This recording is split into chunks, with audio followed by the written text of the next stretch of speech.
Alien 3 on Sega Genesis. Alright, before I touch on the game, let me make something abundantly clear.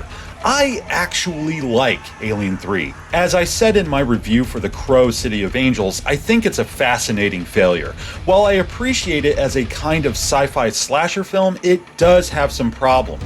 I don't care for the setting much. Here we are, trapped in a maximum security prison with one warden, no guards, and no weapons of any kind, surrounded by murderers, rapists, and child molesters. Yeah, I can't say I care whether or not they live to see parole.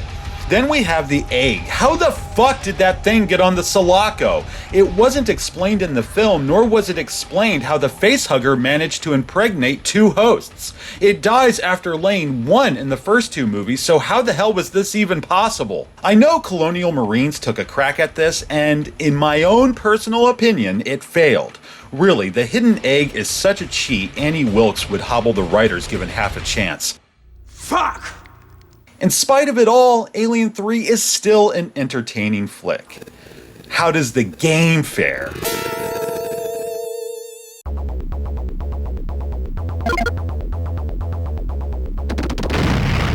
Obviously, it's a typical side-scrolling action game. You play as Ripley, mowing down aliens and facehuggers with a pulse rifle in a desperate attempt to rescue all the rapist murdering prisoners before time runs out. God, that sounds fucked up. As you may have noticed, the game's taken a few liberties with the source material. Instead of one alien and no guns whatsoever, there are many aliens and a whole arsenal. It's amazing. Ripley has the pulse rifle, a flamethrower, and grenades. Critics tend to let this slide like there was no other way to make a good Alien game. I disagree. They could have taken a cue from Home Alone. Make the houses, prison blocks, and the wet bandits a xenomorph. Players could set traps like air shafts or burst steam pipes, stalling the beast while you rescue the lifers. Not that Home Alone's a great game, but I'd chalk that up to execution. You see my point though, they could have done any number of things with this. Anyway, you'll hop platforms, crawl through air ducts, ride elevators, and climb ladders, looking for cocooned cons. Once you find them all, the exit will unlock. There's one level where it's pure mayhem. In fact, that's what they call it, mayhem. No prisoners to save, just gotta make it to the exit while blasting every bug in sight. In addition, we have 2 stages where you save prisoners in relative peace. Aside from the 6 boss battles, yes, 6, the other levels are simply bug hunt/rescue missions. Now that's not a bad thing. What Alien 3 lacks in variety, it more than makes up for with sheer intensity. The gameplay creates a sense of urgency consistent with the films, forcing players to conserve ammo and find prisoners as quickly as possible. Having said that, there's one issue I must address, and I'm sure it will come as no surprise. The xenomorphs. They mimic the behavior of their cinematic brethren well, but they pop out at random, leaving you little time to react. It's fucking insane. If you want to avoid taking damage, then you gotta take it slow, running in short bursts. Seeing as how time is of the essence and you still gotta save a bunch of nut jobs, this is easier said than done. Some enemies are placed in specific spots just to make your life that much harder. Yeah, so often they're perched next to a lift or a ladder. They touch you, Ripley takes damage. If you take a hit while on a lift or ladder, you'll fall, taking even more damage when you land. Worse yet, these fuckheads will sometimes respawn in the exact same spot. You have to trigger the bastard to drop, then retreat. It works, but again, this eats into your time.